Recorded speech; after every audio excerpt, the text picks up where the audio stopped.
अब हम question number 9 को देखेंगे। यहाँ लिखा हुआ है, निम्नलिखित कॉलम अ को कॉलम ब के उचित से मिलाइए। तो यहाँ पर कॉलम अ दे दिया है और यहाँ पर कॉलम ब दे दिया है। यहाँ अ में ये उदाहरण दे दिया है और यहाँ नियम दे दिया है। तो इसे हम समझेंगे। हाँ, तो यहाँ पहला सवाल का उदाहरण हम यहाँ ले लिए हैं। यहाँ तो यहाँ लिखा हुआ है कि -1/2 + 3/4 बराबर 3/4 + -1/2 है। तो ये देखिए, ये 1/2 जो माइनस में है, ये प्लस में है। तो इसको जो है ना क्रम में बदल दिया, मतलब कि 3/4 को इस साइड लिख दिया है और -1/2 को इधर लिखा गया है। जैसा कि यहाँ पर देखिए, ये क्रम में बदले हुआ है। जो लास्ट वाला है वो पहले आ गया है। देखिए ये लास्ट वाला है तो ये इसको इसमें पहले लिख दिया है, और जो शुरू वाला है उसे अंतिम में लिख दिया है, यानी क्रम में बदल दिया गया है। तो ये जो है यहाँ, ये जो है पूरा जो ये परिमेय संख्या है, तो ये परिमेय संख्या जो है ऋणात्मक परिमेय संख्या है। तो ये जो है परिमेय संख्या, मान लीजिए ये ए है और ये क्या है, ये जोड़ में है। और एक और परिमेय संख्या को हम बी मान लेते हैं।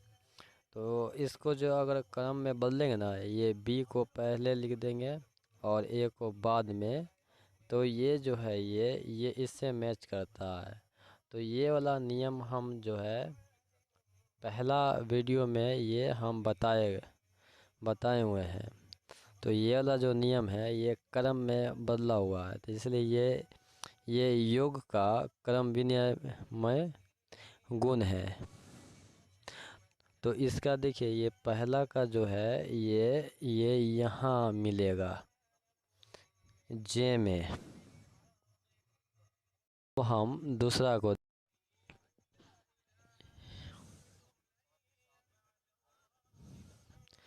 यहाँ जो माइनस दिया है तो यहाँ पर हम -a नहीं दे सकते हैं, क्योंकि ये ऋणात्मक परिमेय संख्या है। तो ऋणात्मक हो या धनात्मक, हम ये a और b से ही दर्शाएंगे। और ये दोनों के बीच में जो जोड़ का निशान है तो वो साइन यहाँ दे देंगे।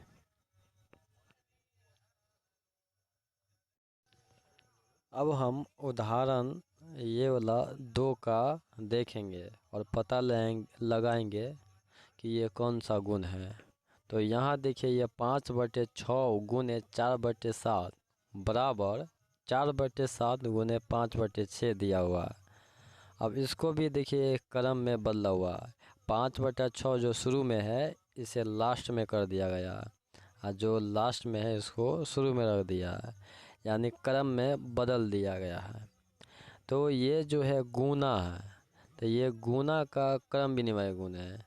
अगर मान लीजिए 5/6 को हम ए मान लेते हैं और 4/7 को हम बी मान लेते हैं, तो ये बीच में गुना यहाँ दे देंगे और इसको क्रम में बदलेंगे, यानी जो बी लास्ट में है तो उसे शुरू में कर देंगे, और जो ए जो शुरू में है उसको अंतिम में कर देंगे, यानी बी पहले लिख देंगे और ए बाद में लिख देंगे।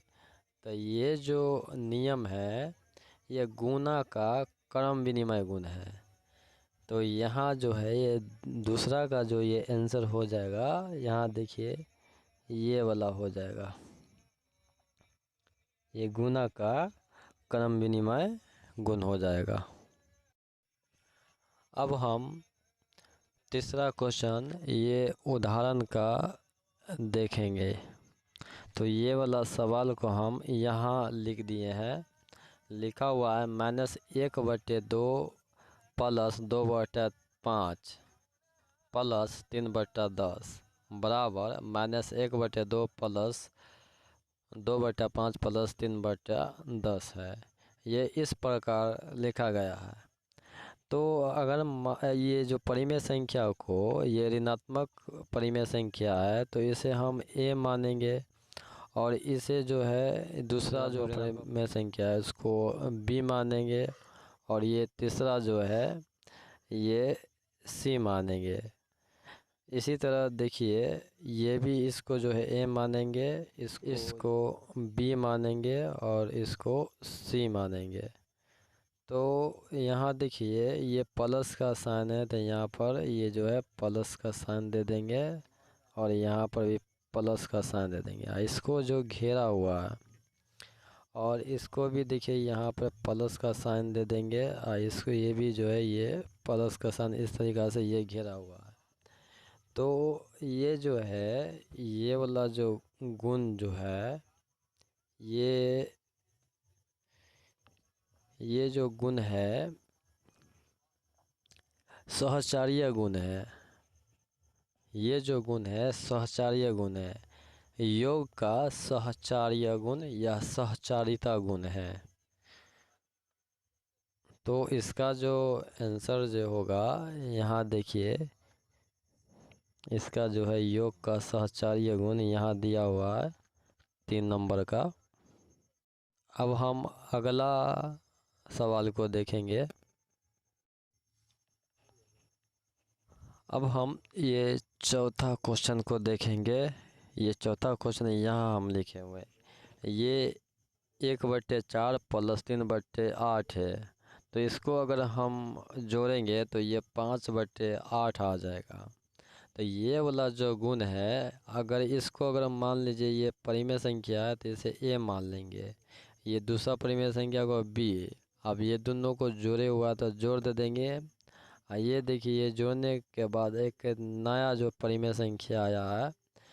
तो ये वाला जो गुण होता है समृद्ध गुण होता है।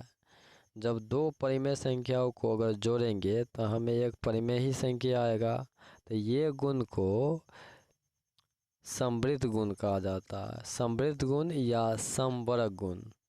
तो ये मेरा जो चौथा का जो आंसर हो गया ये यहाँ है। तो इसे हम इस तरीक़ा से मिला देंगे। अब 5वां सवाल यहाँ देखिए यहाँ दिया हुआ है, इसको हम यहाँ लिख दिए हैं। ये 5 × 1/2 × 3/4 बराबर 5 × 1/2 × 3/4 है।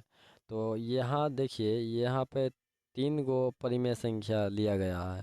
तो यहाँ देखिए ये 5 को हम ए मान लेते हैं और इसको जो है गुना तो गुना, इसको हम दूसरा परिमेय संख्या को बी मान लेते हैं और तीसरा को गुना यहाँ दे देंगे और यहाँ तीसरा को सी मान लेंगे।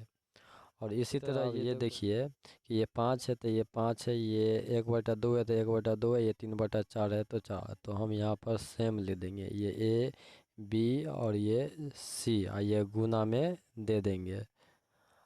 अब यहाँ पर देखिए पहला और दूसरा को जो है ब्रैकेट लगाया हुआ है, मतलब कि पहला दूसरा को समूह बनाकर और तीसरा को छोड़ दिया गया। इसमें क्या किया, पहला को छोड़कर दूसरा तीसरा को समूह बनाकर ये गुना दिया हुआ है। तो ये वाला जो गुण जो है ना ये गुना का सहचार्य गुण है या गुना का सहचारिता गुण है। तो इसका जो आंसर हो जाएगा ये गुना का सहचारिता। तो यहाँ देखिए ये पाँचवा का जो है ये गुना का सहचार्य, ये गुना का सहचार्य ये यहाँ मिल जाएगा, यहाँ ये हमारा आंसर हो जाएगा। ये छठा क्वेश्चन जो है ये यहाँ हम यहाँ लिख दिए हैं। तो ये -5/4 + 0। अब इसको सॉल्व करेंगे तो -5/4 आ जाएगा। तो ये देखिए परिमेय संख्या और वो भी ऋणात्मक परिमेय संख्या। तो ऋणात्मक परिमेय संख्या हो या धनात्मक इसे हम ए से लिख देंगे। और दूसरा जो है इस 0 भी परिमेय संख्या क्योंकि इसके बट्टे के नीचे एक छुपा रहता है तो इसको बी मान लेंगे। अब दो परिमेय संख्या को जोड़ेंगे 0 से तो वो जो है वही आ जाएगा। ये बी मेरा यहाँ पर ये 0 है। तो किसी भी संख्या में अगर 0 से जोड़ेंगे तो वो वही संख्या आ जाता है। तो ये जो है मेरा जो है ये जो है योज्य तत्समक हो गया। तो इसीलिए मेरा ये 5 का जो है ये ए आंसर हो जाएगा। ये आंसर हो जाएगा।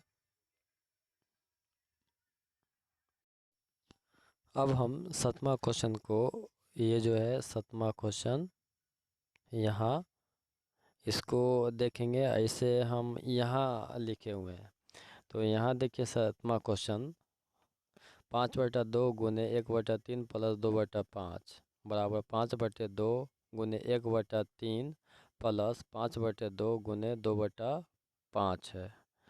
तो ये वाला जो गुण है, ये गुना पर जोड़ का वितरण है। अगर मान लीजिए इस 5/2, यहाँ पर 3 गो परिमेय संख्या है, तो ये इसे इस प्रकार लिखा गया। ये मान लीजिए 5/2 को हम ए मान लेते हैं, ये गुना है तो गुना दे देंगे, और 1/3 को बी मान लेंगे, और जोड़ है तो जोड़ है, और 2/5 को हम सी मान लेंगे। अब इसी को हम ये वितरण गुण, वितरण जो है गुण जो है, ये ए में बी से गुना करना होगा। तो हमको ए गुने बी प्लस फिर यही ए को सी से गुना करना, तो ए गुने सी, फिर यही ए को हम ये सी से गुना करेंगे, और ये जोड़ का निशान देता है, यहाँ पर जोड़ का निशान दे देंगे। तो ये ए गुने सी हो जाएगा। तो ये जो नियम होगा, ये वितरण गुण का होगा। तो ये जो है छठा का जो है, ये 7वां का जो है आंसर हमारा, ये हो जाएगा ये वितरण गुण। अब हम 8वां उदाहरण की तरफ देखेंगे। अब हम क्वेश्चन नंबर जो है ये 9 का ये वाला देखेंगे। यहाँ जो है इसको हम यहाँ लिख दिए हैं, 5/3 गुने 3/5 बराबर 1, क्योंकि ये सबको 5 से 5 ये कट जाएगा, ये 3 से 3 कट का हमारा ये 1 हो जाएगा। तो हम जानते हैं जब दो संख्याओं का गुणनफल 1 हो जाए तो उसे गुणात्मक प्रतिलोम या व्युत्क्रम कहते हैं। तो ये जो है गुणात्मक प्रतिलोम हो जाएगा।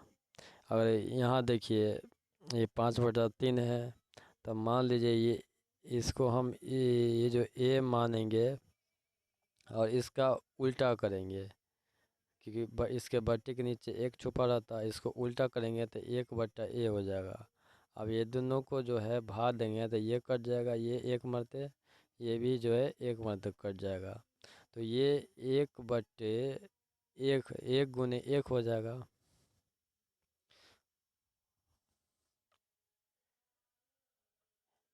ये 1 गुने 1 हो जाएगा, तो ये 1 हो गया। तो ये जो है ना गुणात्मक जो है ये गुणात्मक प्रतिलोम है।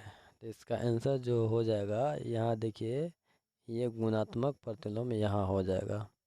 अब हम 10वां उदाहरण, ये 9 का 10वां उदाहरण देखेंगे। अब हम ये 10वां का उदाहरण जो है यहाँ ले लिए हैं। ये -7/4, फिर से ये 10वां यहाँ ले लिए हैं, ये -7/4 प्लस फिर से यहाँ जो है -7/4 प्लस 7/4, फिर से यहाँ जो है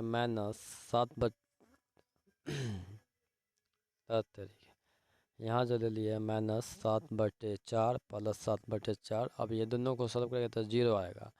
तो ये जो है ये योज्य तत्समक है। जब दो संख्याओं का योग अगर शून्य हो जाए तो उसे योज्य तत्समक कहते हैं। तो ये मेरा जो है 10 नंबर का ये यहाँ मिल जाएगा। तो यही हमारा आंसर हुआ।